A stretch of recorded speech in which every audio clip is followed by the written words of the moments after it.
Sometimes life strips away everything you thought mattered, leaving you wondering if you're worth anything at all. When Daniel Torres lost his construction job, his savings, and watched his 8-year-old daughter Emma slip further into silence after her mother's death, he felt like the world had forgotten he existed. Living paycheck to paycheck in a cramped apartment in Riverside Heights, Daniel couldn't afford the therapy Emma needed, couldn't buy her the art supplies she loved, couldn't even promise her they wouldn't lose their home next month. Before we jump back in, tell us where you're tuning in from, and if this story touches you, make sure you're subscribed, because tomorrow, I've saved something extra special for you. But on a rain-soaked Tuesday evening, when Daniel witnessed 3 men forcing a terrified girl into a black SUV outside the grocery store, something inside him snapped. He didn't think about his own safety, his responsibilities, or the consequences. He just acted.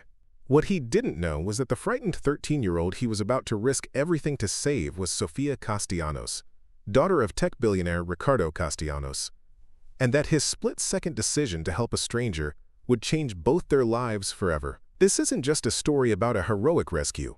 It's about discovering that sometimes when you have nothing left to lose, you find out what you're truly made of. It's about learning that courage doesn't come from strength or wealth, but from the simple belief that some things are worth fighting for, no matter the odds. The notification letter from the construction company had arrived on a Monday morning, delivered with the casual indifference of someone who had no idea they were destroying a man's world. Daniel Torres read it 3 times before the words truly sank in. Due to budget cuts and project delays effective immediately, his position as senior foreman had been eliminated.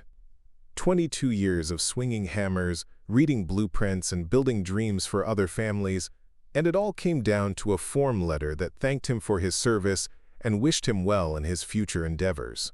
Daniel sat at his small kitchen table, the letter trembling in his hands, while Emma ate her cereal in the kind of silence that had become their normal since Maria's death 6 months ago.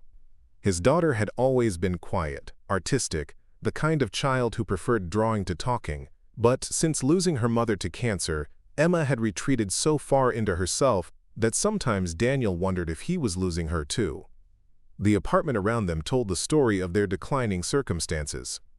The living room furniture, once proud pieces that Maria had carefully selected, now looked shabby and worn. The walls, which Maria had painted in cheerful yellows and blues, showed scuff marks and nail holes where family photos had been removed and sold to pay medical bills. The refrigerator, covered with Emma's drawings, hummed with the labored effort of an appliance pushed beyond its prime. Daniel folded the termination letter carefully and placed it in the drawer with the other documents that chronicled their financial descent. Past due notices from the electric company, final demands from credit card companies, and the most terrifying of all, the eviction warning from their landlord. They had 30 days to come up with 2 months, rent plus late fees, or they would be forced to find somewhere else to live.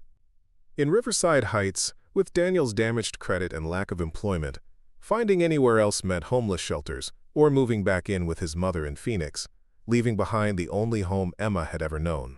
The irony wasn't lost on Daniel that he'd spent decades building homes for wealthy families while struggling to keep his own.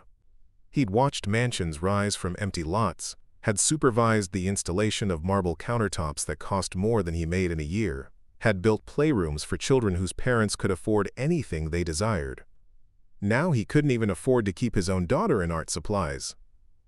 Emma finished her cereal and carried the bowl to the sink without speaking. At 8 years old, she had developed the careful movements of someone who understood that resources were scarce and nothing should be wasted. She rinsed her bowl thoroughly, dried it with the same dish rag they'd been using for months, and put it back in the cabinet with precise care. Daniel watched his daughter's methodical routine and felt his heart break a little more.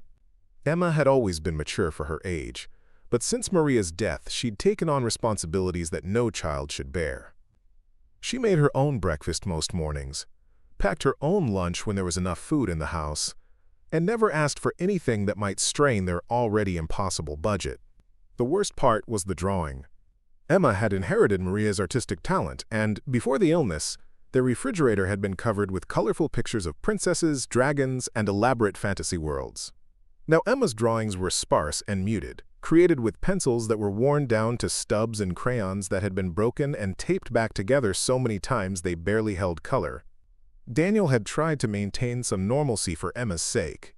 He still walked her to Jefferson Elementary every morning, still helped with homework every evening, still read to her before bed, even when exhaustion made the words blur together.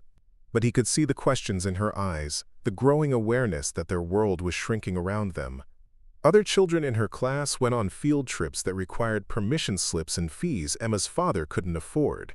They wore new clothes and brought elaborate lunches, while Emma carefully rationed the free meal provided by the school's assistance program. The job search had become Daniel's full-time occupation, but construction work was scarce in Riverside Heights, and his reputation had been damaged by the circumstances of his termination. Word traveled fast in the construction community, and somehow the story had gotten twisted. Instead of being laid off due to budget cuts, rumors suggested that Daniel had been fired for poor performance or unreliability. Potential employers looked at his application with skepticism, wondering why a senior foreman with 22 years of experience was suddenly available for entry-level positions. Daniel had swallowed his pride and applied for everything he could find. Retail positions that paid half what he was used to making. Warehouse work that would destroy his already aching back. Customer service jobs that required him to sit in a cubicle all day. But even these positions seemed beyond his reach. Employers took one look at his construction background and concluded he was overqualified and would leave the moment something better came along. They weren't wrong, but Daniel was desperate enough to commit to any steady income that would keep a roof over Emma's head. The afternoon stretched ahead of them like an accusation. Emma had settled at the kitchen table with her worn art supplies, working on a drawing with the intense concentration she brought to everything she did. Daniel recognized the subject matter immediately. Emma was drawing their old house, the one they'd been forced to sell to pay Maria's medical bills. In Emma's careful pencil strokes, the house looked exactly as it had during their happy years. The garden Maria had tended with such care, the swing set Daniel had built in the backyard, the porch where they'd spent summer evenings watching Emma chase fireflies. Daniel's throat tightened as he watched his daughter try to preserve their lost world through art. Emma had never complained about leaving the house, had never questioned why they'd moved to the small apartment, had never asked why her room was now a converted closet with barely enough space for a twin bed and a small dresser. But her drawings revealed the depth of her loss, the longing for the security and space they'd once taken for granted. The phone rang, a harsh sound that made both Daniel and Emma jump. It was probably another bill collector, another automated message about past due accounts, another reminder of their... Preparing and narrating this story took us a lot of time, so if you are enjoying it, subscribe to our channel. It means a lot to us. Now, back to the story. Precarious situation. Daniel almost didn't answer, but the desperate hope that it might be a potential employer made him pick up on the fourth ring. Instead of a job offer or a collection agency, it was Mrs. Patterson, Emma's teacher at Jefferson Elementary. Her voice carried the careful concern of an educator who had seen too many families struggling in the current economy. Daniel, I hope I'm not calling it a bad time, but I wanted to discuss Emma's situation. We've noticed some changes in her behavior lately, and I'm wondering if there's anything the school can do to help support her during this difficult period. Daniel felt heat rise in his cheeks. He'd hoped that Emma's struggles weren't visible at school, that somehow she was managing to maintain a normal facade during the 7 hours she spent away from their cramped apartment and their mounting problems. What kind of changes? Daniel asked, though he suspected he already knew the answer. She's become very withdrawn during group activities. She used to participate enthusiastically in art projects and creative writing assignments, but lately she just sits quietly and produces the minimum required work. Her academic performance is still excellent, but she seems to have lost her enthusiasm for learning. Mrs. Patterson paused, and Daniel could hear papers shuffling in the background. More concerning is her behavior during lunch and recess. She spends most of her time alone, and when other children try to include her in games or conversations, she politely declines. It's not that she's being antisocial exactly, but she seems to have built walls around herself. Daniel closed his eyes, picturing Emma sitting alone during recess while her classmates played games that probably reminded her of happier times. He understood his daughter's instinct to withdraw. When the world felt unstable and threatening, sometimes the safest response was to minimize your exposure to potential disappointment or rejection. Is there anything specific the school can do? Daniel asked, knowing that most interventions would require resources he didn't have. The school counselor has offered to work with Emma individually, and we have some programs that might help her reconnect with her peers. There's also the question of the upcoming field trip to the art museum. Emma expressed interest initially, but when she learned about the cost, she withdrew her permission slip. The field trip.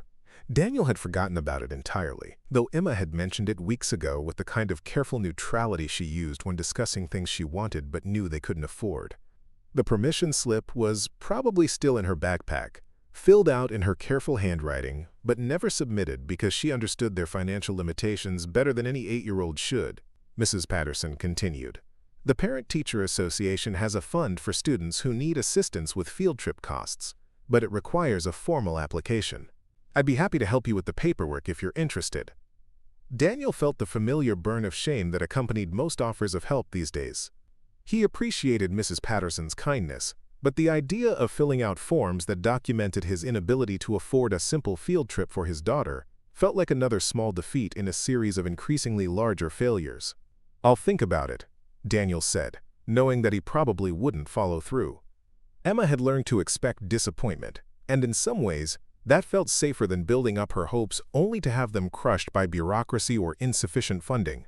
After ending the call with Mrs. Patterson, Daniel sat at the kitchen table and watched Emma work on her drawing. She had added details to the windows of their old house, tiny curtains that Maria had sewn by hand, flower boxes that had overflowed with colorful blooms every spring. The precision of Emma's memory, her ability to recreate their lost world in such vivid detail, was both heartbreaking and inspiring. Emma, he said softly, trying to find words that would acknowledge their situation without making it seem hopeless. You know that. Things have been difficult lately, but I want you to understand that this is temporary. We're going to figure things out. Emma looked up from her drawing, and Daniel saw something in her eyes that made his chest ache. It wasn't just sadness or confusion. It was a kind of premature wisdom, the look of a child who had learned not to trust promises about the future. I know, Daddy, Emma said quietly. I'm not worried. But Daniel could see that she was worried, that the careful composure she maintained was costing her enormous energy. At 8 years old, Emma was already learning to protect her father's feelings by hiding her own fears and disappointments. She had become a caretaker in their relationship, offering comfort and reassurance when she should have been receiving it. The rest of the afternoon passed in the quiet routine that had become their normal.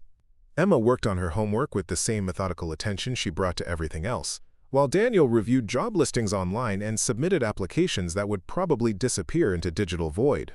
They ate dinner together, a simple meal of pasta and canned sauce that Daniel stretched to last several days. And Emma helped clean up without being asked. During their evening routine, Daniel read to Emma from one of the library books they checked out every week. The library had become their primary source of entertainment, a free refuge where Emma could lose herself in stories about children who lived in worlds where problems had clear solutions and happy endings were guaranteed. Tonight's book was about a young girl who discovered she had magical powers and used them to help her family overcome impossible challenges. As Daniel read, he watched Emma's face in the lamplight. For these precious minutes, reading together in the quiet of their small apartment, some of the tension seemed to leave her shoulders. The careful composure she maintained during the day softened into something closer to her age, and Daniel caught glimpses of the carefree child she had been before cancer and poverty had forced her to grow up too quickly. After Emma fell asleep, Daniel sat in the living room and tried to plan their next steps. The eviction notice gave them 26 more days to come up with rent money, and his unemployment benefits wouldn't cover even half of what they owed.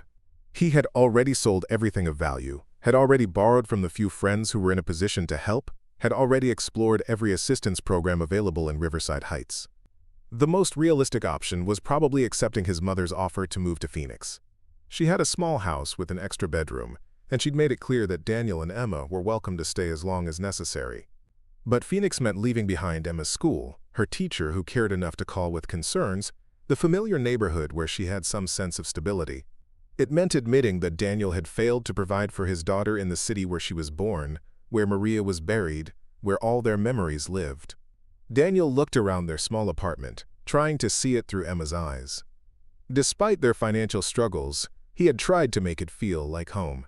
Emma's drawings covered the refrigerator, her library books were stacked neatly on the coffee table, and her small collection of stuffed animals was arranged carefully on the couch. It wasn't much, but it was theirs, and losing it would mean losing another piece of the life they had built together. The next morning brought the same routine, but Daniel noticed that Emma moved even more quietly than usual, as if she was trying not to disturb the fragile equilibrium they had established. She ate her cereal without comment, gathered her school supplies with efficient care, and waited by the door for their walk to Jefferson Elementary. The walk to school had become one of Daniel's favorite parts of the day, a 20-minute journey through their neighborhood that gave them time to talk without the pressure of household responsibilities or homework. Emma usually pointed out changes in the houses they passed, new flowers in someone's garden, or interesting cloud formations that sparked her artistic imagination. Today, Emma walked in silence, her backpack carefully adjusted on her shoulders, her attention focused on the sidewalk ahead of them.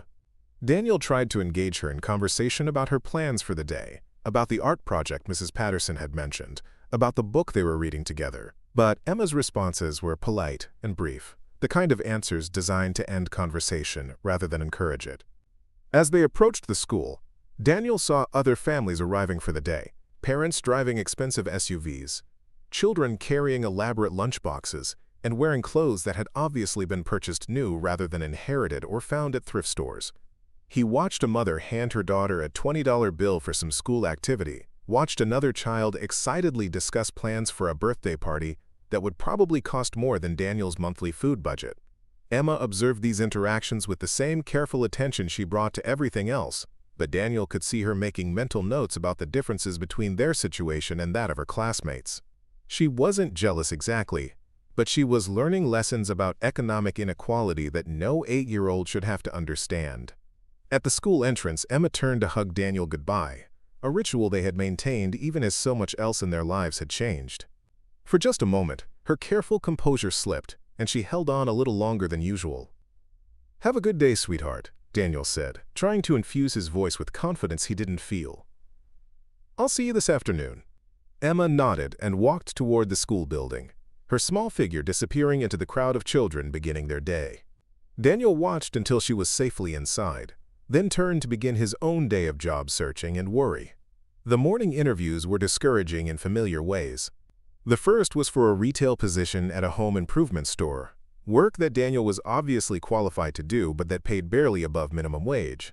The manager, a man probably 10 years younger than Daniel, looked at his application with poorly concealed skepticism.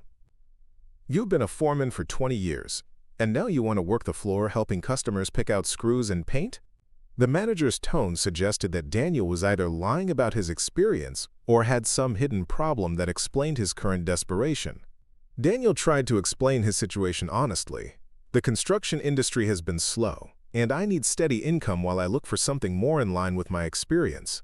I'm willing to start anywhere and prove my value." But the manager had already made up his mind. "We're looking for someone who's going to stick around, not someone who's going to jump ship the minute a better offer comes along. I think you'd be happier somewhere else." The second interview was for a warehouse position that would require Daniel to work night shifts, meaning Emma would have to get herself ready for school and spend evenings alone in their apartment. The supervisor seemed more interested in Daniel's availability than his qualifications, asking detailed questions about his childcare arrangements and his ability to work overtime on short notice. "Single father situations can be complicated," the supervisor said bluntly. "Kids get sick, school events come up, family responsibilities interfere with work commitments. We need someone who can prioritize the job." Daniel assured him that Emma was mature and independent, that his mother-in-law lived nearby and could help with emergencies, that he understood the demands of the position. But he could see doubt in the supervisor's eyes, the calculation of whether Daniel's personal circumstances made him too risky to hire. The third interview never happened. Daniel arrived at the office building on time, only to be told that the position had been filled internally. The receptionist delivered this news with the kind of apologetic efficiency that suggested it happened frequently, that external candidates were often used to meet interview quotas, rather than seriously considered for employment. By afternoon, Daniel felt the familiar weight of rejection settling on his shoulders. Each failed interview made the next one more difficult, created more doubt about his value in the job market, made him question whether there was something fundamentally wrong with his approach or his qualifications. He arrived at Jefferson Elementary early, sitting on a bench outside the school and watching other parents collect their children. Some arrived in expensive cars, others walked from nearby homes, but all of them seemed to possess a confidence about their place in the world that Daniel envied. They chatted easily with teachers, made plans for playdates and weekend activities, navigated the social dynamics of school community with the ease of people who belonged. When Emma emerged from the building, Daniel could immediately see that something was wrong. Her careful composure had cracked slightly, and there was a brightness in her eyes that suggested she was fighting back tears. She walked toward him with the same measured pace she used at home, but Daniel caught the slight tremor in her hands as she adjusted her backpack. "How was your day?" Daniel asked as they began the walk home, trying to keep his tone light and encouraging. "Fine," Emma replied, but her voice was smaller than usual, and she kept her eyes focused on the ground ahead of them. They walked in silence for several blocks before Emma spoke again. "Daddy, do you think we'll have to move away from Riverside Heights?" The question hit Daniel like a physical blow. Emma had never directly addressed their housing situation, had never acknowledged the eviction notices or the late-night phone calls from the landlord. Her careful avoidance of the topic had allowed Daniel to maintain the illusion that he was protecting her from the worst of their circumstances. "Why do you ask, sweetheart?" Daniel said, stalling for time while he tried to figure out how to answer honestly without destroying what remained of her sense of security. "Some of the kids at school were talking about their families moving because of money problems," Emma said carefully. "And Mrs. Patterson asked me if everything was okay at home because I seemed sad today." Daniel stopped walking and knelt down so he could look Emma in the eyes. Her face was serious and watchful, the expression of a child who had learned to read adult emotions for signs of impending disaster.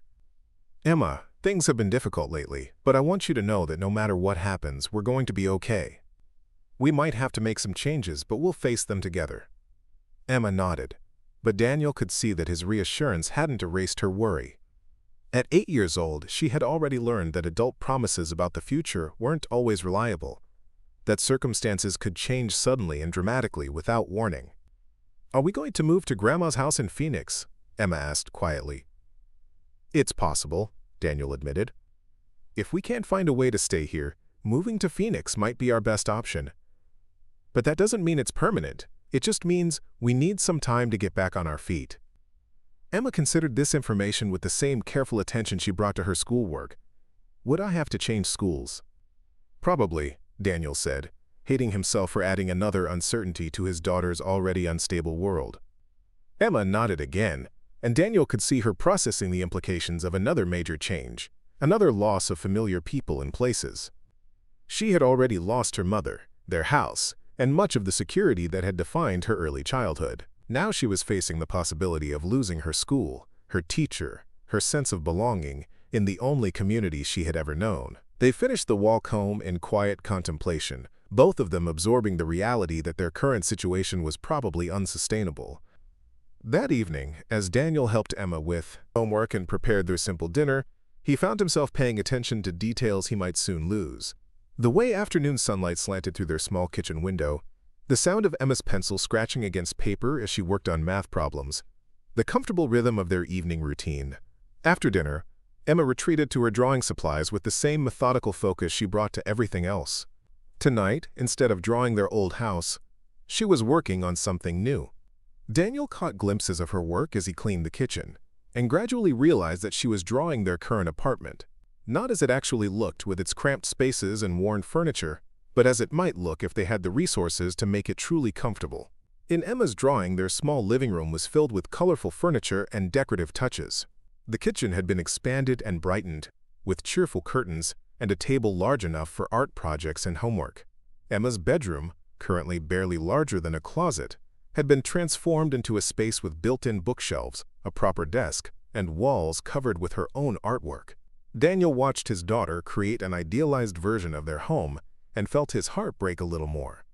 Emma wasn't just drawing what she wanted their apartment to look like. She was trying to imagine a version of their life where they had enough resources to be truly comfortable, where their living space reflected care and investment rather than desperation and compromise. The evening routine continued as normal, with Daniel reading aloud from their current library book while Emma listened with rapt attention. Tonight's chapter involved the magical girl learning to use her powers to help her community, solving problems that seemed impossible to ordinary people. As Daniel read, he caught Emma staring at him with an expression of thoughtful consideration, as if she was trying to imagine her own father possessing the kind of power that could transform their circumstances. After Emma fell asleep, Daniel sat in their small living room and tried to develop a realistic plan for their future. The unemployment benefits would last another 6 weeks, but they weren't enough to cover rent even if Daniel eliminated every other expense. His job search had yielded nothing but polite rejections and false encouragement. The eviction timeline was approaching with mathematical certainty. Moving to Phoenix was starting to feel inevitable, despite the emotional cost of leaving behind everything familiar. His mother had been generous in her offers to help, and Emma would benefit from having a grandmother's attention and support during this difficult period. Phoenix offered the possibility of starting over in a place where Daniel's recent failures weren't part of his reputation, where Emma could begin fresh in a new school without the weight of their current circumstances. But the idea of admitting defeat, of proving unable to provide for his daughter in the city where she was born, felt like a betrayal of Maria's memory and his own sense of responsibility as a father. Daniel had always prided himself on his ability to solve problems through hard work and determination, but their current situation seemed to require resources beyond his individual effort. The next few days passed in a blur of continued job searching, careful budgeting, and growing anxiety about their housing situation. Daniel submitted applications for positions he was overqualified for, and others he barely qualified for, cast his net as wide as possible in the hope that someone, somewhere, would see his potential rather than his current desperation. Emma maintained her careful composure, but Daniel noticed small changes that suggested the stress was affecting her more than she was willing to admit. She ate smaller portions at meals, as if trying to conserve their food supply.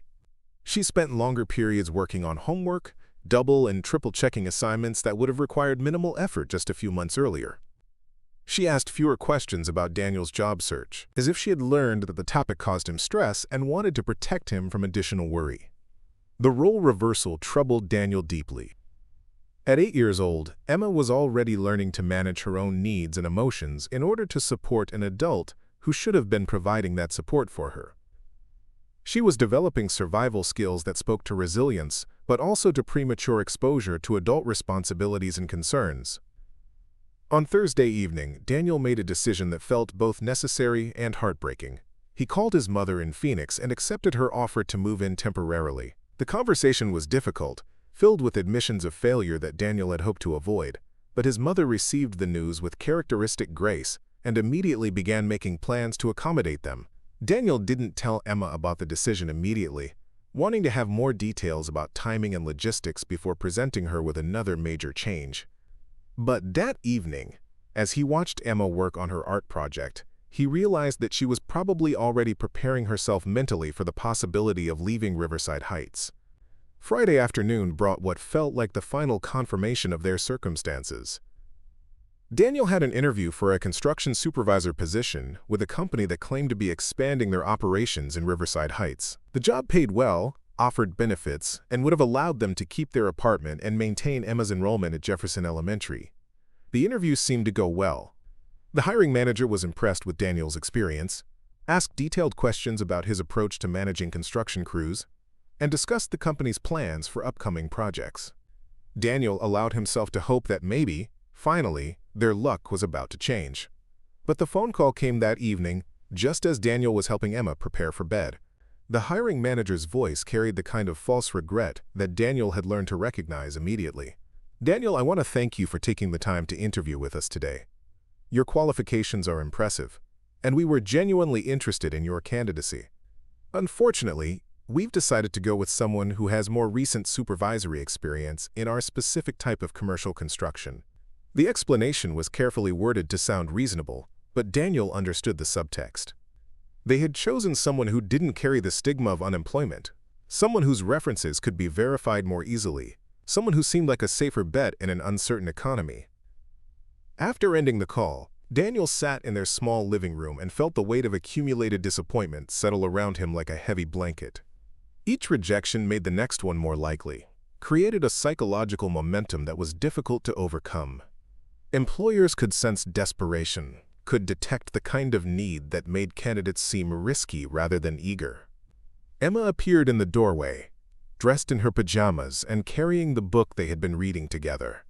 She looked at Daniel's face, and seemed to understand immediately that the phone call had brought bad news. "Did you get the job?" she asked quietly, though her expression suggested she already knew the answer. "No, sweetheart. They decided to hire someone else." Emma nodded with the same careful acceptance she had shown to every disappointment over the past several months. She climbed onto the couch next to Daniel and handed him the book, settling into their familiar reading routine without comment or complaint. As Daniel read aloud, he found himself paying close attention to Emma's responses to the story. Tonight's chapter involved the magical girl facing a seemingly impossible challenge, a problem that appeared to have no solution within the normal rules of her world. The girl had to learn to think differently, to approach the problem from unexpected angles, to find strength and resources she didn't know she possessed. Emma listened with the kind of absorption she reserved for stories that resonated with her own experience. When Daniel finished the chapter, she remained curled against his side, quiet and thoughtful. "Daddy," Emma said eventually, "do you think people can be brave even when they're scared?" The question caught Daniel off guard, both because of its philosophical depth and because of what it suggested about Emma's understanding of their situation. "I think being brave means doing the right thing even when you're scared," Daniel replied carefully. "Sometimes the bravest people are the ones who are most afraid, but they do what needs to be done anyway." Emma considered this for a moment. "Do you think Mom was brave when she was sick?" Daniel felt his throat tighten. Emma rarely talked about Maria's illness directly, rarely asked questions about the period when their family was fighting a battle they ultimately couldn't win. "Yes," Daniel said softly. "Your mom was incredibly brave. She was scared sometimes, but she kept fighting because she loved us and wanted to spend as much time with us as possible." Emma nodded solemnly. "I think you're brave too, even though you're scared about jobs and money and stuff." The simple declaration nearly brought Daniel to tears.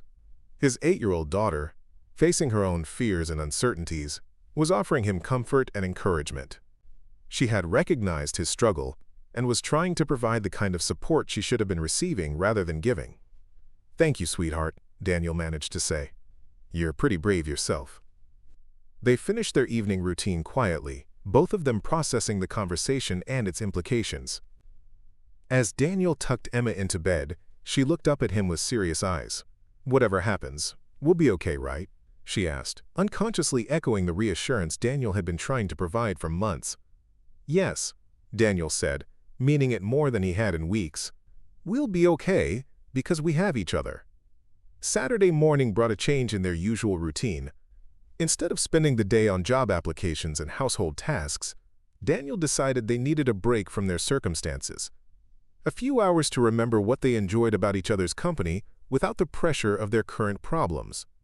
"Emma," he said as she finished her breakfast, "how would you like to spend the day at Riverside Park?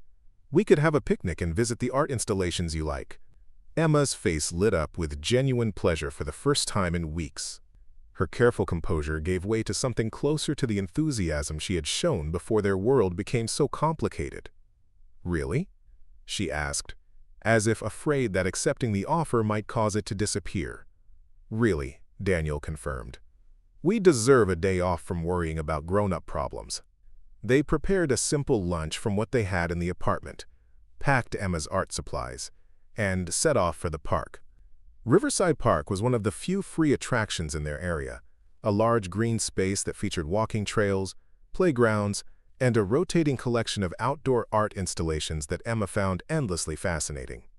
The walk to the park took them through neighborhoods they rarely visited, areas where the houses were larger and better maintained, where gardens showed evidence of professional care, where children's bicycles and toys suggested the kind of casual abundance that Daniel remembered from his own middle-class childhood. Emma observed these differences with her usual careful attention, but today she seemed more interested in pointing out details she found aesthetically pleasing rather than making comparisons to their own situation. She noticed an elaborate flower garden, commented on the architectural details of a Victorian house, and asked questions about the construction techniques used in a modern building they passed. The park was busy with families enjoying the weekend, but Daniel found a quiet spot near the art installations where they could eat their lunch and Emma could sketch without feeling self-conscious about her worn supplies or secondhand clothes. They spread out an old blanket that Maria had loved, arranged their simple meal, and settled into the kind of relaxed companionship they had missed during the stress of recent months. Emma pulled out her drawing pad and began sketching one of the art installations, a large metal sculpture that seemed to change appearance depending on the angle from which it was viewed. Daniel watched her work, noting the way her posture relaxed when she was engaged in creative activity, the way her natural confidence emerged when she was doing something she truly loved. As the afternoon progressed, Daniel found himself remembering why he had fought so hard to stay in Riverside Heights, despite their financial struggles.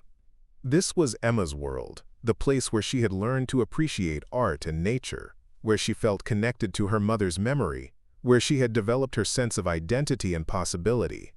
Other families moved through the park around them, but Daniel felt less aware of the economic differences that usually made such environments uncomfortable for him. Today, he and Emma belonged here as much as anyone else. Their right to enjoy public spaces, to appreciate beauty, to spend time together in pleasant surroundings, wasn't determined by their bank account or employment status. Emma finished her sketch and showed it to Daniel with quiet pride. The drawing captured not just the visual details of the sculpture, but something about the way it interacted with light and shadow, the way its form suggested movement even though it was perfectly still. "This is beautiful, Emma," Daniel said, meaning it completely. "You've really captured something special about this piece." Emma glowed at the praise, and Daniel realized how rarely she had received positive feedback about her artistic work recently. Between their financial stress and her withdrawn behavior at school, there had been few opportunities for Emma to share her talents and receive the kind of encouragement that fed her creative spirit. As evening approached, they packed up their picnic supplies and began the walk home. Emma chattered about the different art pieces they had seen, about techniques she wanted to try in her own work, about ideas for future drawings inspired by their afternoon in the park. Daniel listened to his daughter's animated conversation and felt something that had been missing for months. Hope. Not hope for their immediate circumstances, which remained difficult and uncertain, but hope that Emma's natural resilience and creativity would carry her through whatever challenges lay ahead. Hope that their bond was strong enough to weather the storms they were facing together. They were walking through the grocery store parking lot, taking a shortcut to their apartment building, when Daniel heard the scream that would change everything. The sound cut through the evening air with the kind of desperate intensity that makes people stop whatever they're doing and look around for the source of trouble. About 50 yards away, near a black SUV parked at the far edge of the lot, Daniel saw 3 men struggling with a young girl. The girl appeared to be around 13, with long, dark hair and expensive clothes that suggested she came from a family with resources.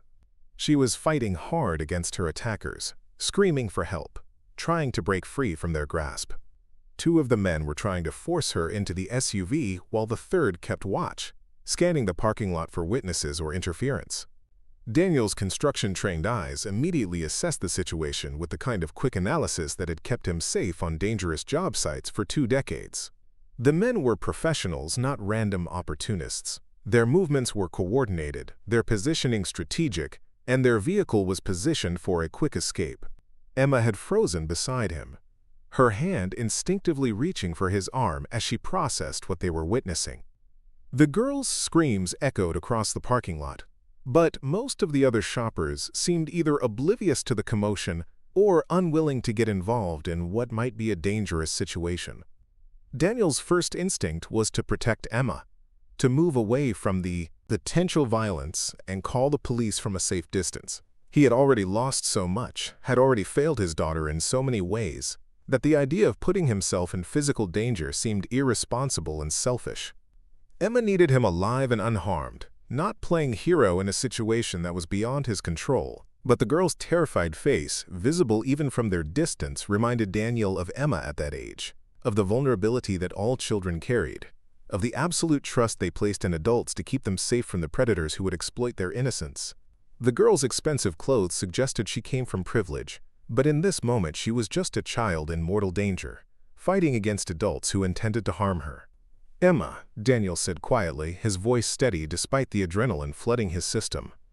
"I need you to walk to that store entrance and ask the security guard to call 911. Tell him there's a kidnapping in progress in the parking lot. Can you do that?" Emma's eyes were wide with fear, But she nodded with the same serious determination she brought to adult responsibilities that should have been beyond her years. "What are you going to do?" "I'm going to help that girl," Daniel said, already moving toward the SUV while keeping low behind parked cars to avoid detection by the lookout. Daniel had no plan beyond creating enough disruption to give the girl a chance to escape and hopefully attract more attention from other people in the area. He had no weapons, no backup, no training in combat or hostage situations. What he had was 22 years of experience working with his hands, solving problems under pressure, and taking calculated risks in dangerous environments. As he moved closer to the SUV, Daniel could hear the girl's increasingly desperate pleas for help. She was fighting with remarkable courage, making the kidnappers' job as difficult as possible, refusing to be subdued despite being outnumbered and overpowered. Her resistance was buying time, but Daniel could see that her strength was flagging against 3 adult men who were determined to complete their objective. The lookout man was positioned with his back partially turned to Daniel's approach, more focused on scanning for police or security than watching for intervention from random citizens. Daniel used this tactical error to get within striking distance, moving with the careful precision he had learned from years of navigating construction sites where a single misstep could be fatal. When Daniel was close enough to act, he didn't hesitate or announce his presence. He grabbed a heavy wrench from his tool bag, a relic from his construction days that he carried out of habit, and struck the lookout man hard across the back of the head. The man dropped immediately, his body hitting the asphalt with a sound that made Daniel's stomach clench with the reality of what he had just done.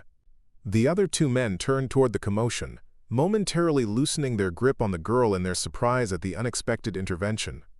Daniel used their confusion to his advantage, lunging toward the man closest to him and tackling him to the ground with the full force of his construction-hardened body. The impact sent both men crashing into the side of the SUV, and Daniel heard the satisfying sound of air being driven from his opponent's lungs. But the 3rd man recovered quickly, reaching inside his jacket for what Daniel assumed was a weapon. The girl, seeing her opportunity, broke free from the loosened grasp and ran toward the store entrance where Emma had hopefully summoned help. Daniel found himself in a physical confrontation unlike anything he had experienced since his teenage years. The remaining kidnapper was younger and probably stronger, but Daniel had the desperate energy of a father protecting a child, even if that child wasn't his own. They grappled beside the SUV, each man trying to gain advantage through positioning and leverage. The fight was chaotic and brutal, more about survival than technique. Daniel used his construction workers' understanding of balance and force to stay upright, while his opponent tried to drive him to the ground where size advantage would be decisive.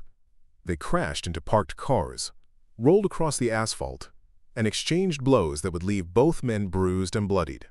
During the struggle, Daniel caught glimpses of the parking lot around them. The girl had reached safety near the store entrance, where Emma stood with a security guard who was speaking urgently into a radio. Other shoppers had finally noticed the commotion and were either approaching to help or backing away to avoid involvement.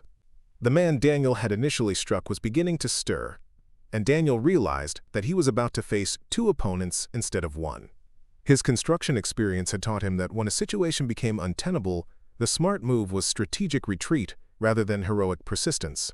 He had accomplished his primary objective of freeing the girl, and now his responsibility was to survive long enough to provide testimony that might help authorities catch these criminals. But the second kidnapper had other plans. As Daniel tried to disengage from their fight, the man produced a knife and slashed wildly, more interested in inflicting damage than maintaining the stealth that had characterized their original operation. Daniel felt the blade catch his shoulder, opening a gash that immediately began bleeding through his shirt. The pain focused Daniel's attention with startling clarity. This was no longer about rescuing a stranger's child or playing hero in a situation beyond his control. This was about surviving long enough to return to Emma, about fulfilling his basic responsibility as a father to stay alive and present in his daughter's life. Daniel grabbed a piece of broken concrete from the parking lot and struck his attacker hard enough to create the opening he needed to escape. The man stumbled backward, giving Daniel the chance to put distance between them and move toward the store entrance where security and hopefully police backup were waiting. By the time Daniel reached relative safety, sirens were already audible in the distance. The kidnapper he had been fighting was helping his semi-conscious partner toward the SUV, apparently deciding that retreat was preferable to continuing their confrontation with an increasingly public audience. Daniel watched the SUV speed out of the parking lot, taking note of the license plate number and vehicle description that he would later provide to police investigators. The immediate danger was over, but Daniel's shoulder was bleeding steadily, and the adrenaline that had carried him through the confrontation was beginning to wear off, leaving him shaky and disoriented. Emma reached him first, her face pale with worry, but her composure intact despite witnessing violence that no 8-year-old should have to see. She looked at the blood on Daniel's shirt with the same careful assessment she brought to household emergencies, already thinking about practical next steps rather than panicking about circumstances beyond her control. "Daddy, you're hurt," Emma said quietly, her voice steady but tight with concern. "It's just a cut," Daniel replied, trying to minimize the injury for Emma's sake while privately wondering if he needed medical attention. "More importantly, are you okay?" "I know, that was scary to watch." Emma nodded, but Daniel could see the impact of witnessing real violence in her eyes. She had handled the immediate crisis with remarkable maturity, but processing the emotional aftermath would probably take time and possibly professional support. The girl Daniel had helped rescue approached them with her own mixture of gratitude and shock. Up close, Daniel could see that she was indeed around 13, with the kind of poise that suggested good education and stable family circumstances. Her clothes were expensive but not ostentatious, and she carried herself with confidence that had been only temporarily shaken by her ordeal. "Thank you," she said to Daniel, her voice strong despite the tears streaming down her face. "They were going to take me, and no one else was helping, and you saved me." Daniel felt embarrassed by the praise, aware that his intervention had been driven more by instinct than heroism, more by fatherly protectiveness than calculated bravery. "I'm just glad you're safe. Are you hurt? Do you need medical attention?" The girl shook her head. "I'm okay. Scared, but okay. They didn't hurt me, just grabbed me when I was walking to my family's car." The security guard approached with a paramedic who had arrived ahead of the police, and Daniel found himself being examined for injuries while giving preliminary statements about what he had witnessed and done. The shoulder wound required cleaning and bandaging but wasn't serious enough for hospitalization, though the paramedic recommended follow-up care to prevent infection. Emma stayed close to Daniel throughout the medical examination, her hand resting on his uninjured arm as if she needed physical contact to reassure herself that he was truly safe. Daniel could see her processing the evening's events, trying to understand how their quiet day at the park had transformed into something from a movie or television show. The police arrived with the kind of systematic efficiency that suggested they took kidnapping attempts seriously, especially when the victim appeared to come from a family with resources and influence. Detective Sarah Martinez, a woman in her 40s with intelligent eyes and a direct manner, took detailed statements from Daniel, Emma, and the rescued girl. "Mr. Torres," Detective Martinez said after reviewing Daniel's account of events, "what you did was extremely brave, but also extremely dangerous. These weren't random criminals. The level of organization and the escape planning suggests this was a targeted kidnapping, probably for ransom." Daniel absorbed this information with growing unease. He had assumed the kidnappers were opportunists who had spotted an isolated victim, not professionals who had researched and planned their crime. The realization that he had interfered with a sophisticated criminal operation made his shoulder wound feel like a small price to pay for a much larger risk he hadn't fully understood. Detective Martinez continued, "We're going to need you to work with our sketch artist to provide descriptions of the perpetrators, and we'll probably need follow-up interviews as the investigation develops. You should also be aware that your intervention may have made you a target for retaliation." The detective's words sent a chill through Daniel that had nothing to do with his injury. He had acted to protect a stranger's child, but in doing so, he might have put Emma at risk. Professional kidnappers who had lost a high-value target might decide that eliminating witnesses was worth the additional criminal exposure. "What kind of protection can you provide?" Daniel asked, his mind already racing through the implications for Emma's safety and their already precarious living situation. "We'll increase patrols in your neighborhood and provide you with contact information for immediate assistance if you notice anything suspicious. But Mr. Torres, the best protection is probably staying vigilant and avoiding predictable routines for the next few weeks." Daniel nodded, understanding that police protection would be limited and temporary, that he and Emma would ultimately be responsible for their own safety in whatever aftermath followed from his intervention. The rescued girl had been speaking quietly with Detective Martinez, providing her own account of events and presumably sharing information about her family's circumstances that would help police understand the kidnapping attempt. When she finished her statement, she approached Daniel with a determination that seemed characteristic of her personality. "My name is Sofia Castellanos," she said formally, as if introducing herself at a social event rather than the scene of a violent crime. "My father is Ricardo Castellanos, and I want him to know what you did for me tonight." Daniel recognized the name immediately. Ricardo Castellanos was a tech billionaire whose companies had transformed several industries over the past decade, whose personal wealth was estimated in the tens of billions, whose philanthropy and business dealings were regularly featured in major media outlets. Sofia's kidnapping hadn't been a random crime of opportunity. It had been a targeted attack on one of the wealthiest families in the country. The realization made Daniel feel simultaneously proud of his intervention and terrified of its implications. He had saved the daughter of one of the most powerful men in America, but he had also interfered with a criminal operation that probably involved significant resources and sophisticated planning. The kidnappers who had escaped would not be pleased about losing such a valuable target, and they now knew Daniel's face and general location. "Sofia," Daniel said carefully, "I'm glad you're safe, but you don't need to involve your father in this. I just did what anyone would have done in the same situation." "No," Sofia replied, with the kind of absolute certainty that suggested she had inherited her father's determination along with his wealth. "You did what hardly anyone would have done. Most people would have called the police and stayed out of it. You risked your life to save mine, and my father needs to know about that." Before Daniel could protest further, Sofia had pulled out her phone and was making a call with the casual confidence of someone accustomed to having her communication needs taken seriously by important people. "Daddy," Sofia said into the phone, her voice finally showing some of the vulnerability of a child who had experienced genuine terror. "Something happened tonight, but I'm okay. A man saved me from kidnappers, and I need you to come to Riverside Heights right away." Daniel could hear Ricardo Castellanos' voice through the phone, urgent and demanding details that Sofia provided with surprising composure. She described the kidnapping attempt, Daniel's intervention, and the current location with the efficiency of someone giving a business report rather than recounting a traumatic experience. "Yes," Sofia said in response to a question Daniel couldn't hear. "His name is Daniel Torres, and he has a daughter named Emma who helped too. They're here with the police right now." The conversation continued for several more minutes, with Sofia providing additional details and apparently deflecting her father's concerns about her physical and emotional condition. When she ended the call, she looked at Daniel with an expression that mixed gratitude with something that looked like anticipation. "He's coming here," Sofia announced, "with security and medical personnel and probably lawyers. He'll want to thank you properly for what you did."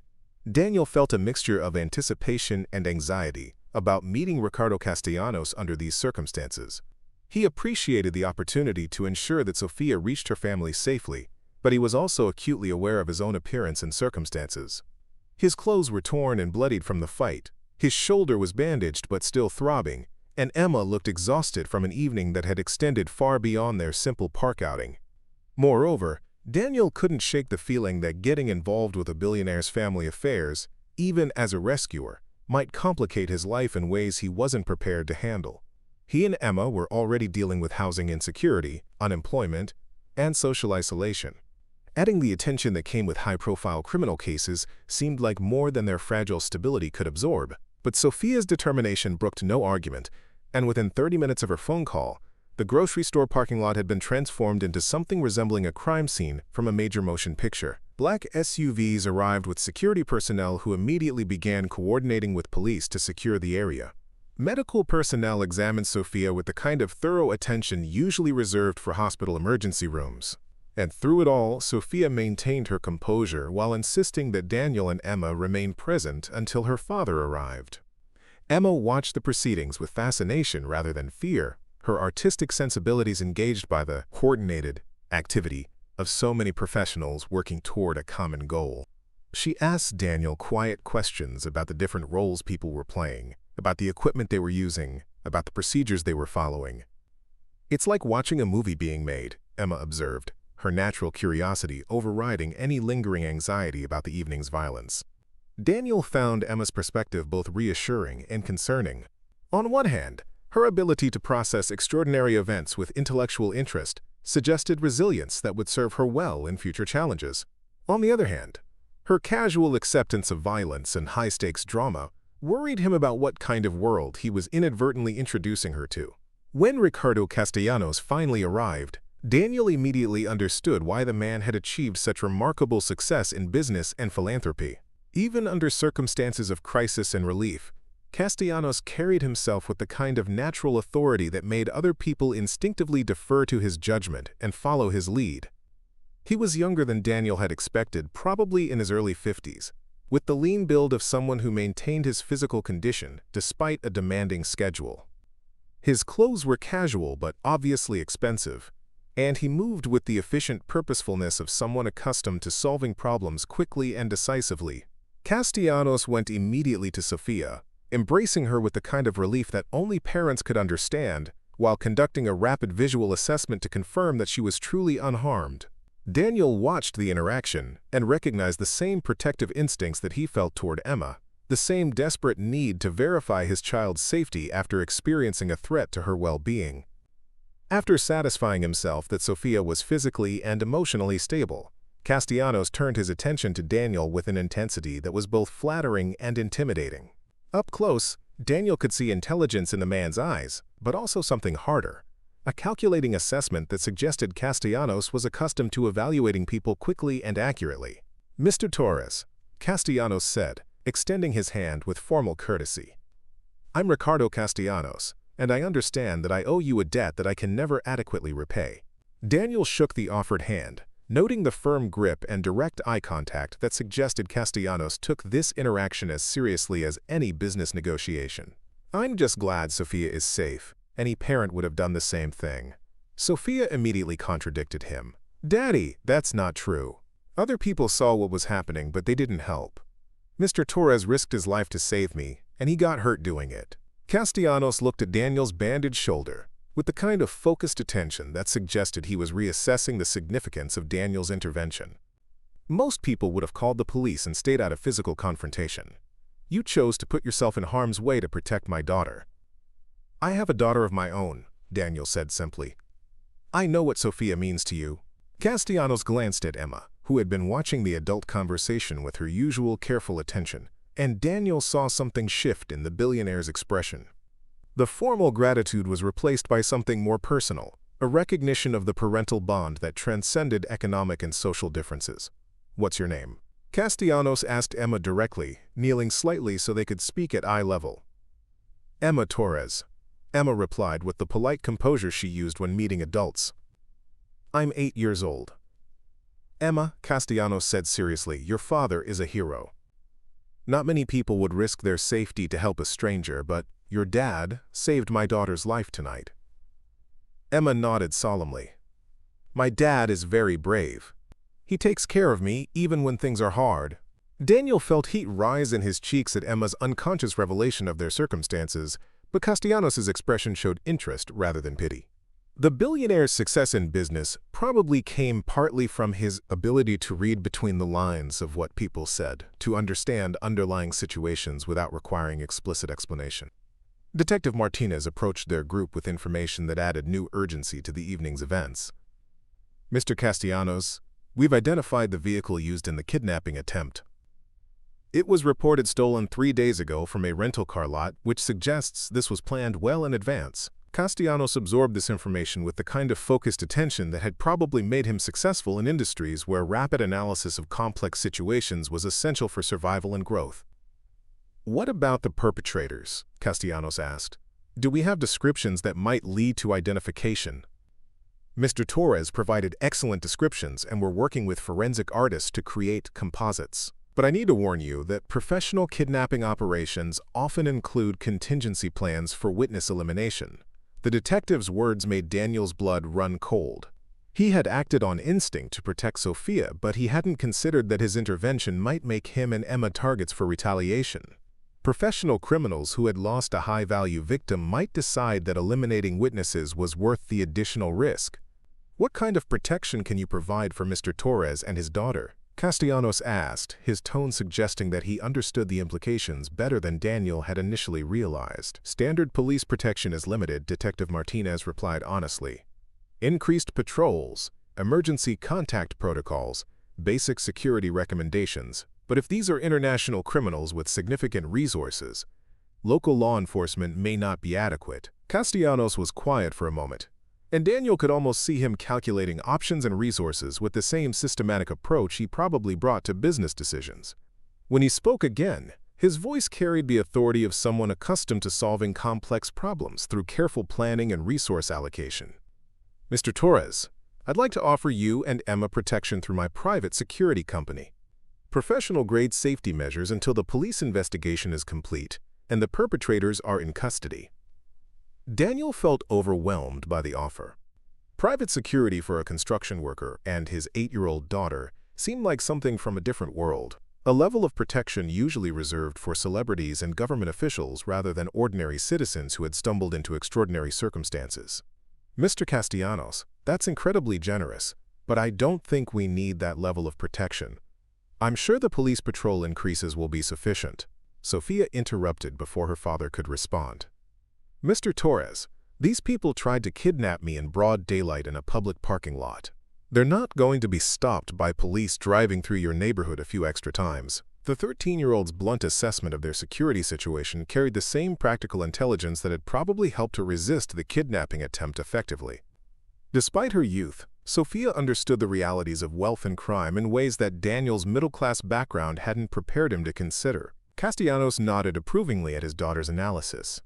"Sofia's right. Professional kidnappers who target my family have resources and connections that go beyond what local police can counter. If you become a target because of your intervention tonight, standard law enforcement protection won't be adequate."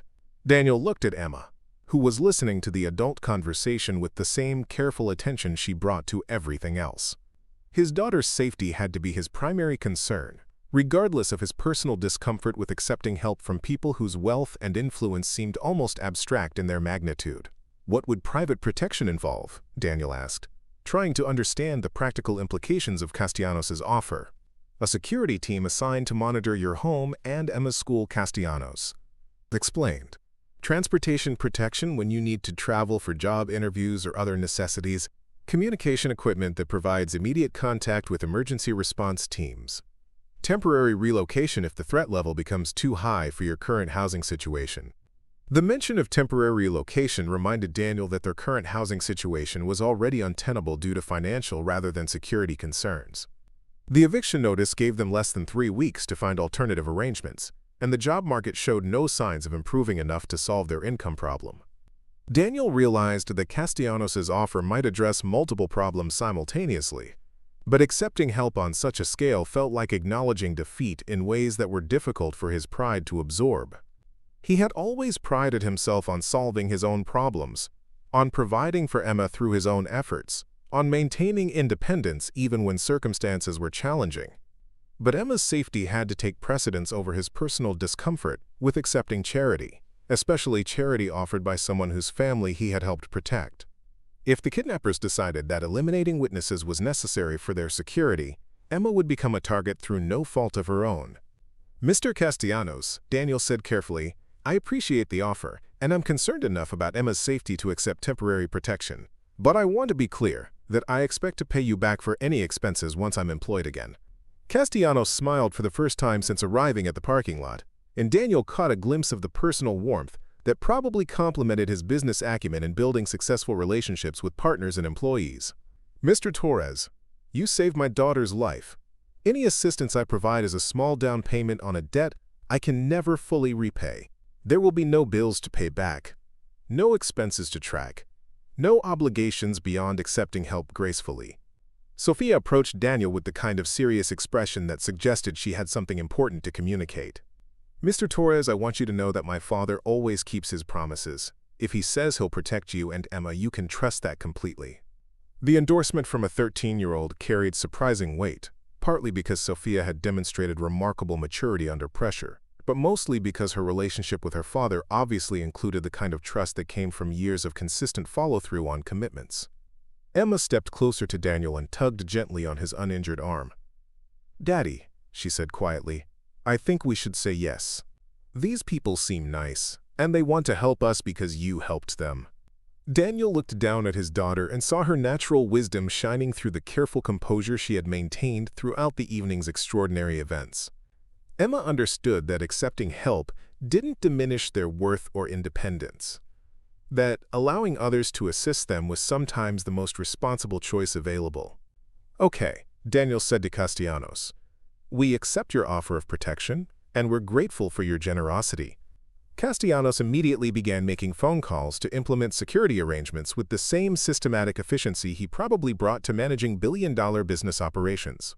Within minutes, he had coordinated with Detective Martinez about police cooperation, arranged for security personnel to escort Daniel and Emma home, and established communication protocols that would ensure their safety throughout the investigation. As the evening finally wound down and the parking lot began to clear of emergency vehicles and personnel, Daniel found himself alone with Emma for the first time since witnessing the kidnapping attempt. The adrenaline that had carried him through the confrontation and its aftermath was finally wearing off, leaving him exhausted and somewhat disoriented by how dramatically their circumstances had changed.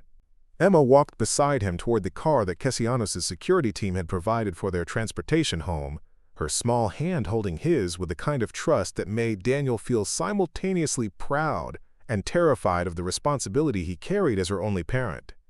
"Daddy," Emma said as they settled into the back seat of the armored vehicle that would escort them home, "do you think things are going to be different now?" Daniel considered his daughter's question seriously. Everything about their situation had changed in the space of a few hours, from their immediate security concerns to their long-term financial prospects, to their place in a community where they had previously felt invisible and unwelcome. "I think things are going to be very different," Daniel admitted, "but different doesn't necessarily mean bad. Sometimes change brings opportunities we couldn't have imagined." Emma nodded thoughtfully. "I liked Sofia and her father. They seem like good people, even though they're really rich." "They do seem like good people," Daniel agreed. "And I think we're going to learn a lot from knowing them." As their security escort navigated the familiar streets of Riverside Heights, Daniel reflected on the series of decisions and coincidences that had led to this moment. A few hours ago, he had been an unemployed construction worker facing eviction and struggling to provide basic necessities for his daughter. Now he was under the protection of one of the wealthiest families in America, connected to people whose resources could probably solve most of his practical problems. But Daniel also understood that wealth and influence came with their own complications, that entering the world of the Castellanos family would expose him and Emma to pressures and expectations they weren't equipped to handle. The kidnappers who had targeted Sofia represented just one example of the dangers that accompanied extreme wealth and public visibility. The security vehicle pulled up to their apartment building, and Daniel was surprised to see that 2 additional cars had already taken positions to monitor the area. Castellanos' promise of protection was being implemented with the kind of thoroughness that suggested money really could solve certain categories of problems. Emma looked out the window at the security arrangements with fascination rather than fear. "It's like having bodyguards in a movie," she observed. "Except we're not famous or important." "You're important to me," Daniel said. "And apparently, you're important to the Castellanos family now, too." As they climbed the stairs to their small apartment, Daniel noticed that Emma seemed more animated than she had in weeks. The evening's extraordinary events had somehow energized rather than traumatized her, as if witnessing real courage and decisive action had reminded her that problems could be solved, and that good people sometimes prevailed against bad ones.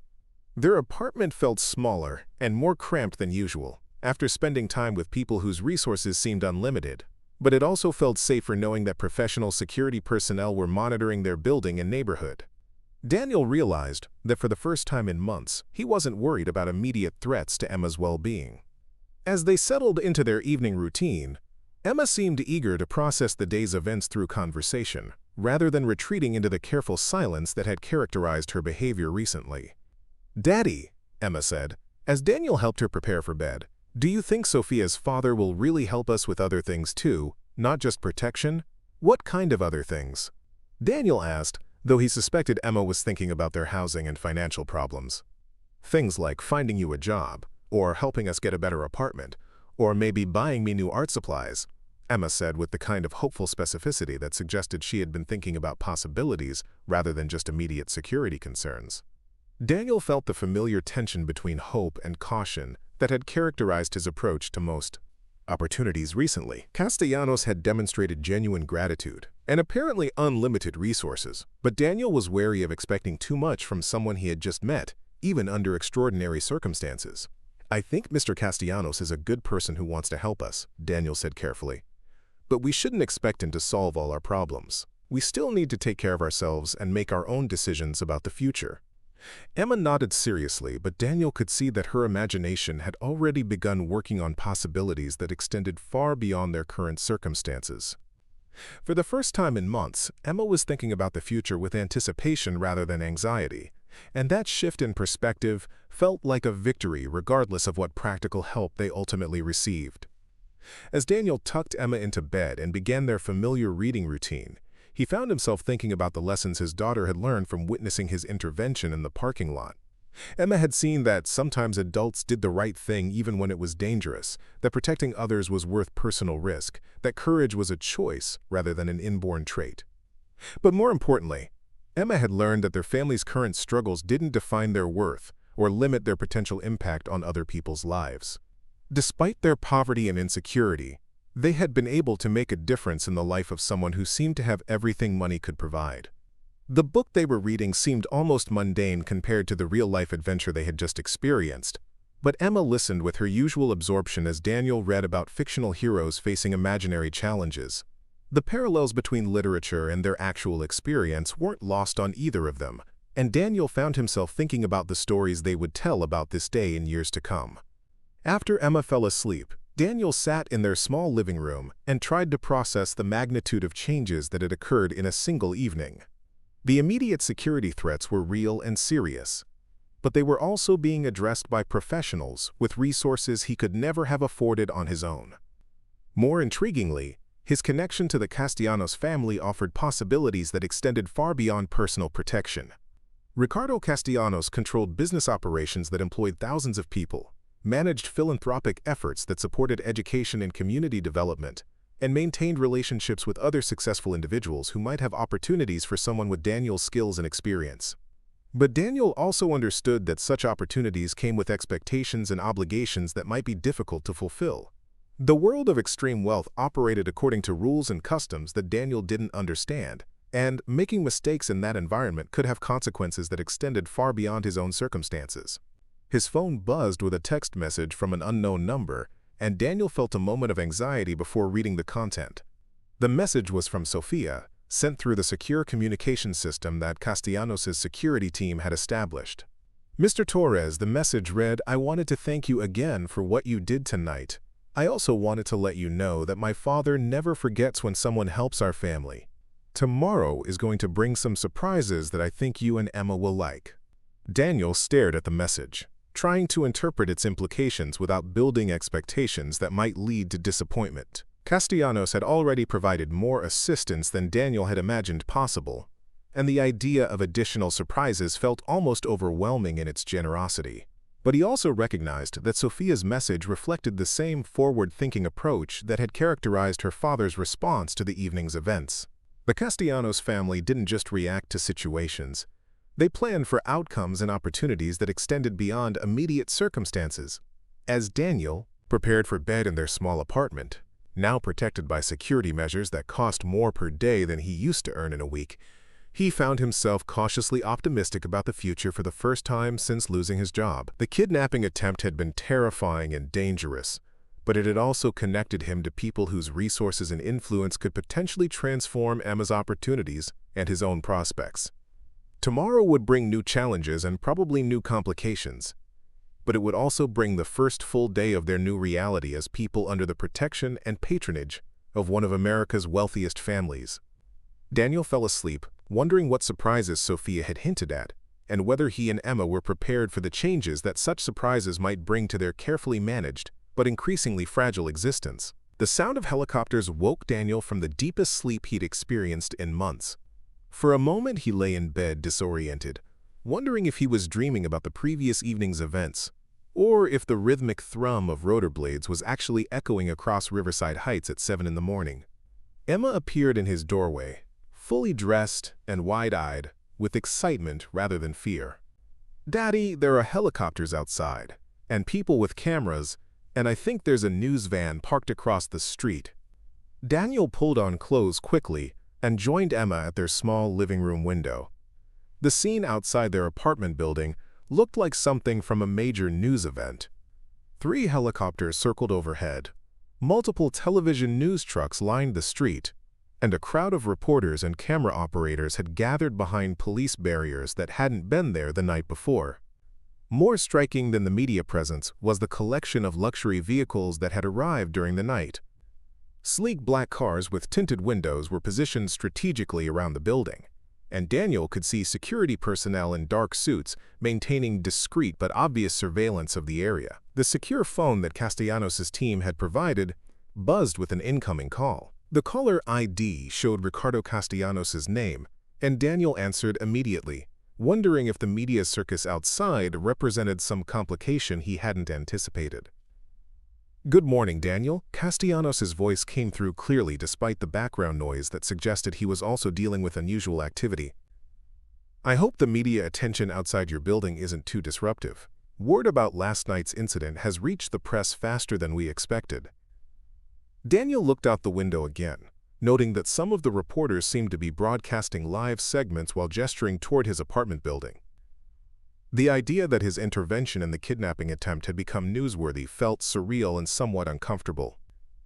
"Mr. Castellanos," Daniel said, "I appreciate everything you've done for our security, but I'm not sure Emma and I are prepared to deal with this level of public attention." "I understand completely," Castellanos replied. "Public visibility brings its own risks and complications. That's why I'm calling to invite you and Emma to spend the day at my estate.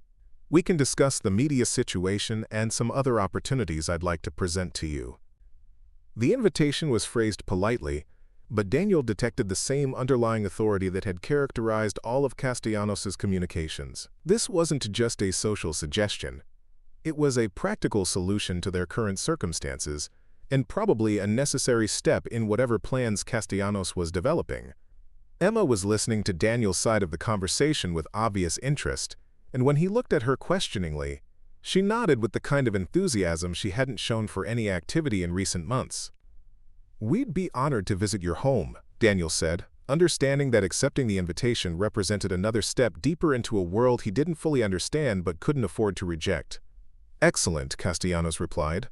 "My security team will coordinate your transportation to avoid the media. We should be able to have you here within the hour." After ending the call, Daniel helped Emma pack a small bag with art supplies and a change of clothes, unsure how long their visit might last or what activities might be involved. Emma approached the preparation with the same methodical attention she brought to everything else, but Daniel could see genuine excitement beneath her careful composure. As they prepared to leave their apartment, Daniel took a moment to look around the small space that had been their home for the past several months. Yesterday, this cramped apartment had represented the extent of their fallen circumstances, a daily reminder of everything they had lost and struggled to maintain. Today, it felt like a starting point, rather than a destination, a place they were leaving behind for opportunities they couldn't yet imagine. The transportation arranged by Castellanos' security team was unlike anything Daniel had ever experienced. Instead of a conventional vehicle, they were escorted to the building's roof, where a helicopter waited with rotors already spinning. The pilot, a professional who introduced himself simply as Captain Rodriguez, helped them aboard with the kind of efficient courtesy that suggested this was routine rather than extraordinary. Emma's excitement was barely contained as the helicopter lifted off from their apartment building and climbed above the media circus below. From the air, their neighborhood looked different, smaller and more manageable, while the broader landscape of Riverside Heights spread out beneath them like a detailed map. The flight to Castellanos' estate took less than 20 minutes, but it covered a distance that represented far more than miles. They flew over industrial areas where Daniel had worked construction jobs, suburban developments he had helped build, and finally into foothills where properties were measured in acres rather than square feet. Castellanos' estate occupied a valley between rolling hills, with a main house that looked more like a luxury resort than a private residence. Manicured gardens surrounded multiple buildings, and Daniel could see tennis courts, a swimming pool, and what appeared to be a private landing strip where several aircraft were parked. Emma pressed her face to the helicopter window as they descended toward a helipad near the main house. Her artistic sensibilities were clearly engaged by the scale and beauty of the landscape, and Daniel could almost see her mental notebook recording details she would want to capture in future drawings. The helicopter touched down with barely a vibration, and Captain Rodriguez helped them disembark with the same professional efficiency he had shown during pickup. As they walked toward the main house, Daniel was struck by the casual perfection of everything around them, from the precisely maintained landscaping to the subtle security measures that provided protection without creating a fortress-like atmosphere. Sofia met them at the main entrance, looking refreshed and composed, despite her ordeal less than 24 hours earlier. She wore casual clothes that probably cost more than Daniel's monthly rent, but her manner was warm and genuine as she greeted them. "Mr. Torres, Emma, welcome to our home," Sofia said with the kind of natural graciousness that suggested good breeding rather than artificial politeness. "I'm so glad you could come. My father is eager to speak with you, and I thought Emma might like to see our art studio while the grown-ups talk business." Emma's eyes lit up at the mention of an art studio, and Daniel could see her curiosity overriding any shyness about exploring an unfamiliar environment. The prospect of seeing professional-quality art supplies and workspace was clearly appealing to his daughter's creative aspirations. Ricardo Castellanos appeared in the entrance hall with the same commanding presence Daniel remembered from the previous evening, but in the comfort of his own home, he seemed more relaxed and approachable. He wore casual clothes that managed to look both expensive and understated, and his manner suggested someone who was accustomed to putting guests at ease. "Daniel, Emma, welcome to our home," Castellanos said, shaking Daniel's hand and then kneeling slightly to address Emma directly. "Emma, Sofia tells me you're an artist. Our studio has supplies and equipment that you might find interesting." Emma responded with more animation than Daniel had seen from her in weeks. "Thank you, Mr. Castellanos. I love drawing and painting, but I haven't had good supplies in a long time." "Well, today you can use whatever you'd like," Castellanos replied with genuine warmth. "Sofia will show you everything we have, and you can create something to take home with you." As Sofia led Emma toward the art studio, Castellanos gestured for Daniel to follow him into a comfortable study lined with books and decorated with what appeared to be original artwork.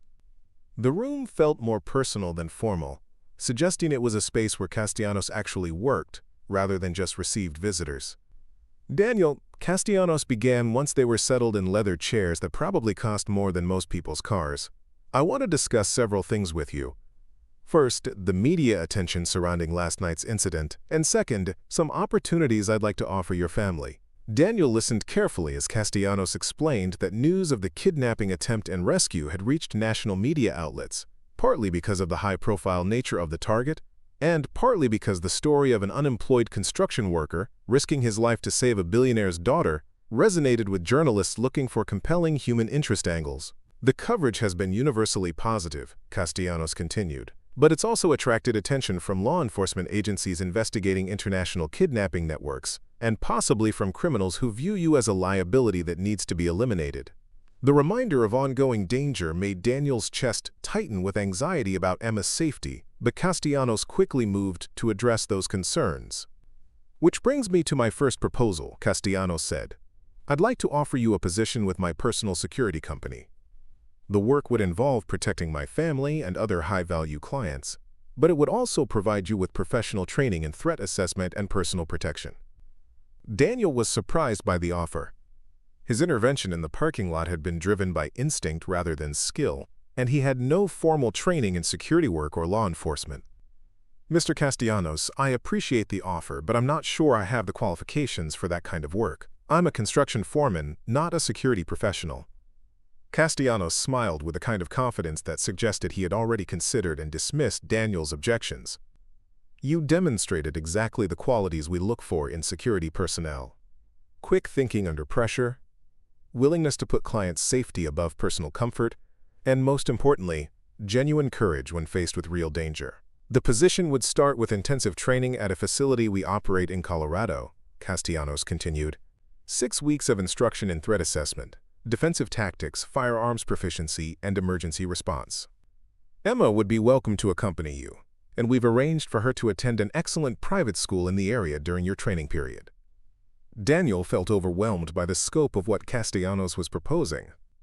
A complete career change, relocation to a different state, professional training that would cost tens of thousands of dollars if he had to pay for it himself, and educational opportunities for Emma that he could never have afforded on his own. The salary would be substantially higher than what you earned in construction, Castellanos added, starting at $150,000 annually with performance bonuses and full benefits including health insurance, retirement contributions, and educational support for Emma. The financial figures made Daniel's head spin. He had never earned more than $60,000 in his best year of construction work, and the benefits package Castellanos described represented security he had never imagined possible for his family. But Daniel also understood that such generous compensation came with obligations and risks that extended far beyond normal employment relationships. Working for someone like Castellanos meant entering a world where personal and professional boundaries blurred, where loyalty was expected and tested, where the stakes of success and failure were measured in more than just money. "There's something else I want to discuss," Castellanos continued.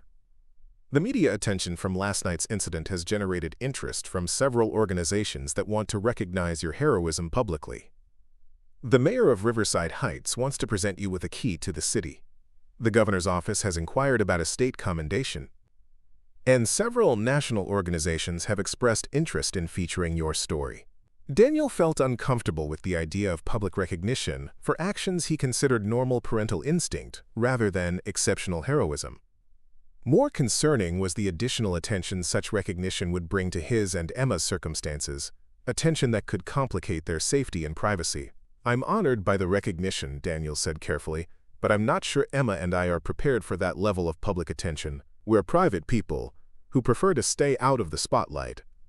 Castellanos nodded approvingly. "That's exactly the response I expected from you, and it's another reason why I think you'd be valuable to our organization. People who seek attention and recognition rarely make good security professionals." Before Daniel could respond, Sofia and Emma returned from their visit to the art studio, with Emma carrying a large portfolio case that obviously contained artwork she had created during their brief time away. "Daddy, look what I made," Emma said with excitement that reminded Daniel of her enthusiasm during happier times. "Sofia showed me how to use pastels and watercolors together, and we made paintings of the gardens outside." Daniel examined Emma's artwork with genuine amazement. The techniques were more sophisticated than anything she had attempted before, and the quality suggested access to professional-grade supplies and instruction that had allowed her natural talent to flourish. "These are beautiful, Emma," Daniel said, meaning it completely. "You've learned new skills in just one morning." Sofia beamed with pride at her role as Emma's instructor. "Emma has real talent, Mr. Torres. With proper training and supplies, she could develop into a serious artist."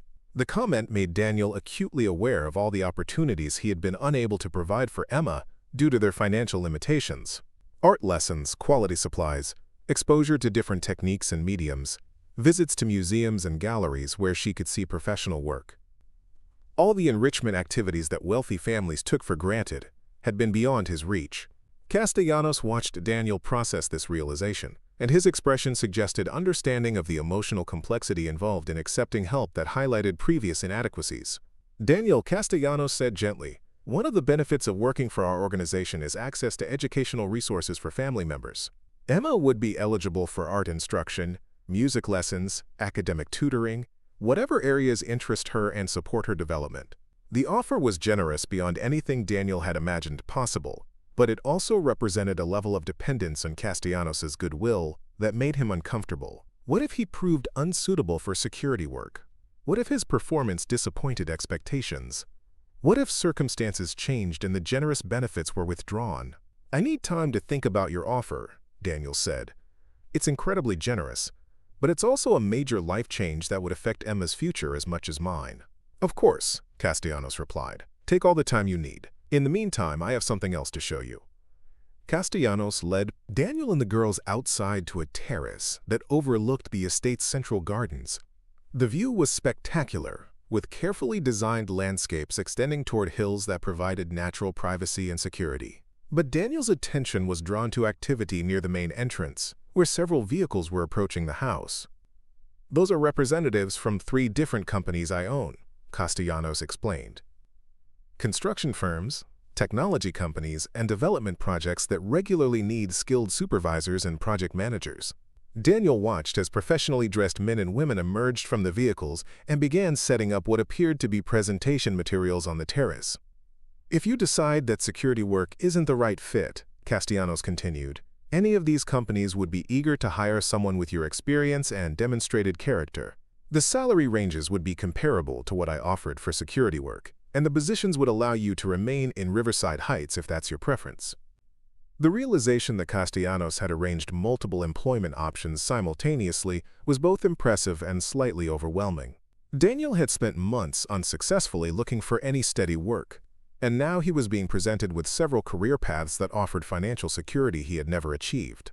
Emma and Sofia had wandered to the edge of the terrace, where they were examining a sculpture garden while continuing their animated conversation about art techniques and supplies. Daniel watched his daughter engage with someone her own age in ways that reminded him of her social confidence before their circumstances had forced her to become so careful and reserved. "Mr. Castellanos," Daniel said quietly, "I'm grateful for everything you're offering, but I need to ask about your motivations. This level of assistance goes far beyond thanking someone for helping your daughter." Castellanos was quiet for a moment, and Daniel saw something shift in his expression, a movement from business mode to something more personal and vulnerable. "You're right to ask," Castellanos said finally. "My motivations are both simple and complex.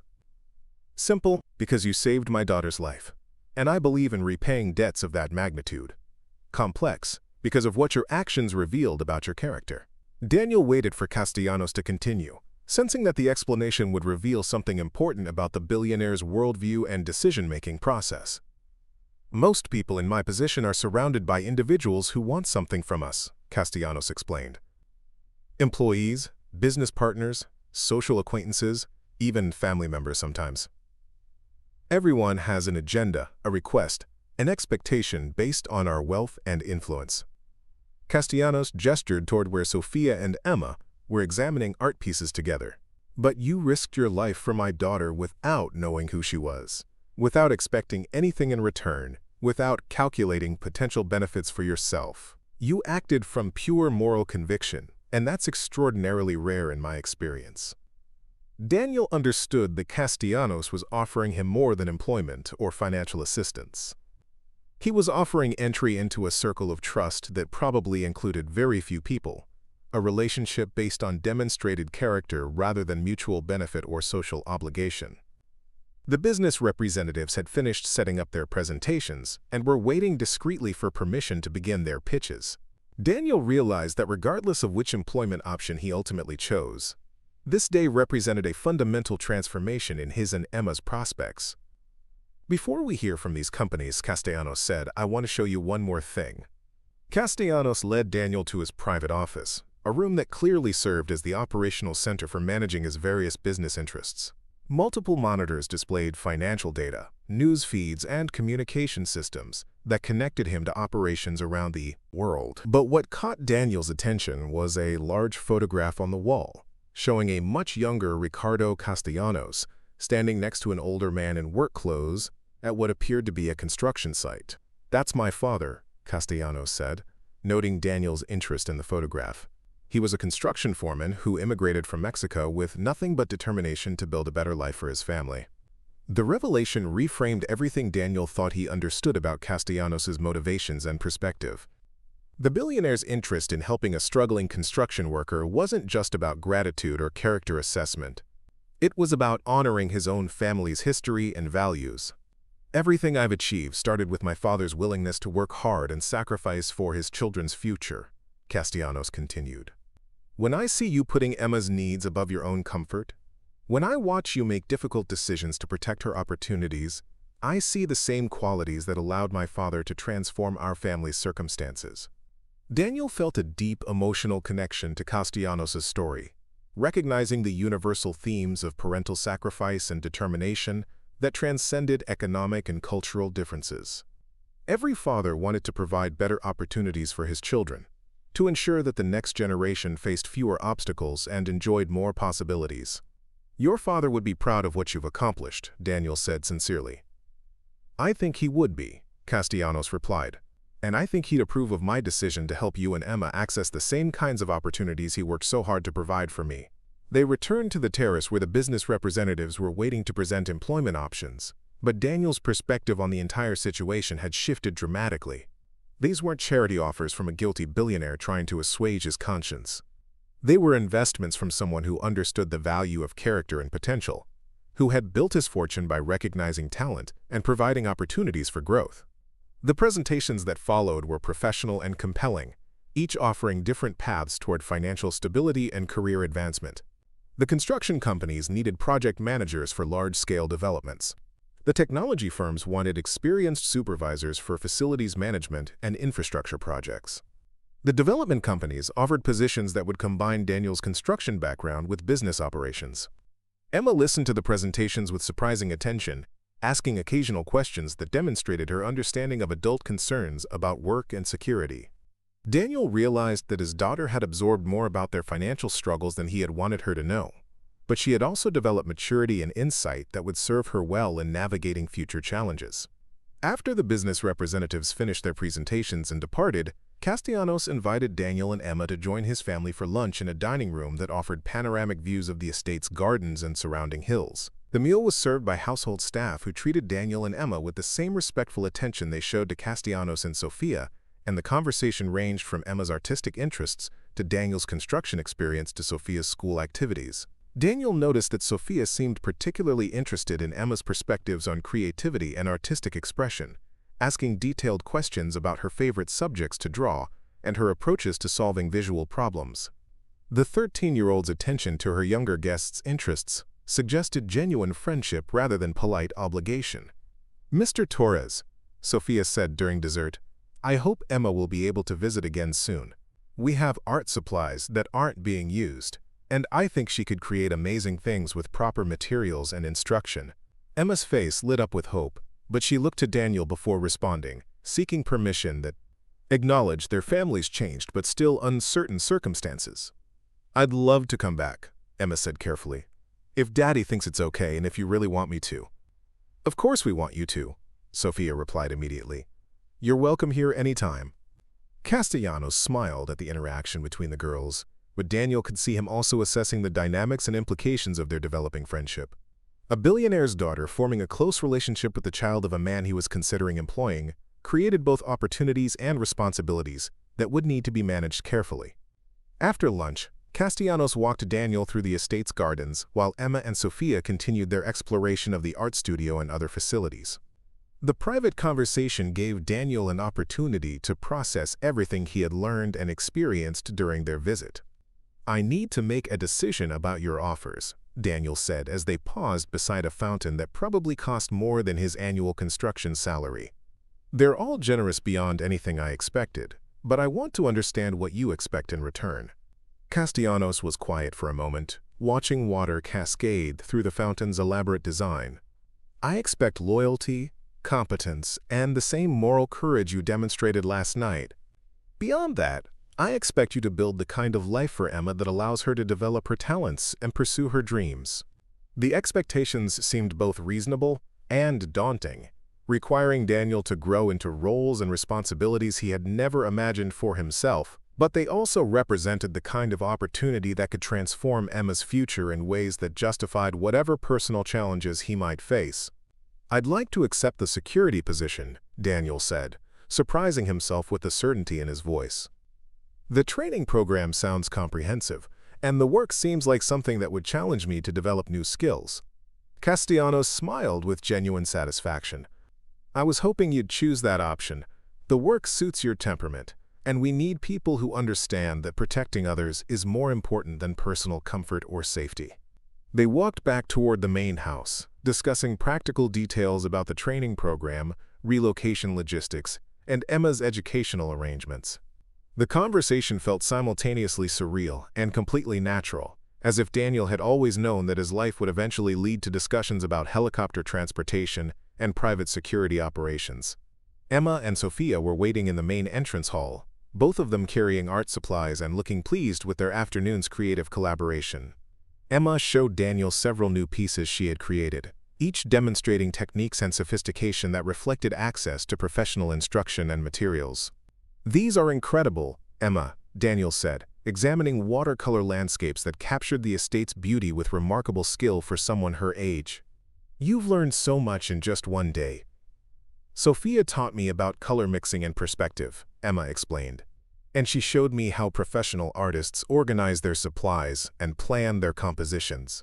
Daniel realized that Emma's artistic education had advanced more in one afternoon than in months of working with limited supplies and no instruction. The contrast highlighted how much potential could be unleashed when resources and guidance were available. As they prepared to return home, Castellanos made arrangements for their transportation and discussed the timeline for beginning Daniel's security training. The helicopter ride back to Riverside Heights gave Daniel time to reflect on how dramatically their circumstances had changed in less than 24 hours. Yesterday, he had been an unemployed construction worker facing eviction and struggling to provide basic necessities for his daughter. Today, he was a security company employee with a substantial salary, comprehensive benefits, and access to educational opportunities that could transform Emma's future. The transition felt almost too rapid to process completely, but Daniel understood that some opportunities demanded immediate decision-making rather than lengthy deliberation. Castellanos had recognized Daniel's potential and character, and delaying acceptance of his offers might have suggested doubt or ingratitude that could damage their developing relationship. The helicopter landed on their apartment building's roof as the sun was setting over Riverside Heights, and Daniel noticed that the media presence had diminished significantly during their absence. A few news vans remained, but the circus atmosphere of the morning had been replaced by routine surveillance that felt less intrusive. Their apartment felt smaller than ever after spending the day in Castellanos' estate, but it also felt temporary rather than confining. Within weeks, they would be relocating to Colorado for Daniel's training program, and their current living situation would become just another transition point in their journey toward a more secure and promising future. Emma unpacked her art supplies and new creations with careful attention, arranging everything on their small kitchen table as if creating a gallery display. The quality of her work highlighted the dramatic difference that proper tools and instruction could make in developing natural talent. "Daddy," Emma said as they settled into their evening routine, "I really like Sofia and her family. Do you think we'll be friends with them for a long time?"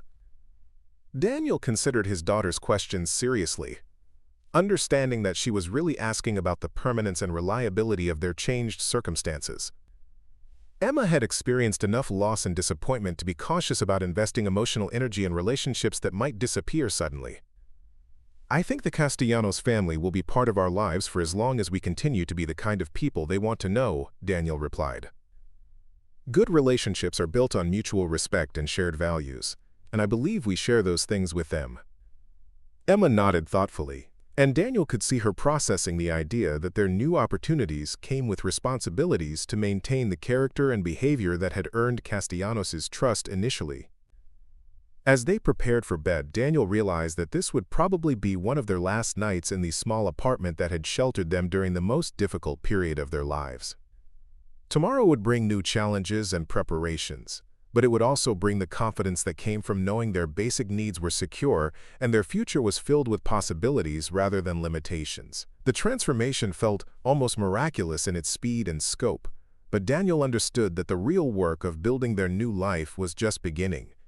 Castellanos had provided opportunity and resources, but Daniel and Emma would need to prove themselves worthy of the investment through their choices and actions in the months and years ahead. Up next, you've got two more standout stories right on your screen. If this one hit the mark, you won't want to pass these up.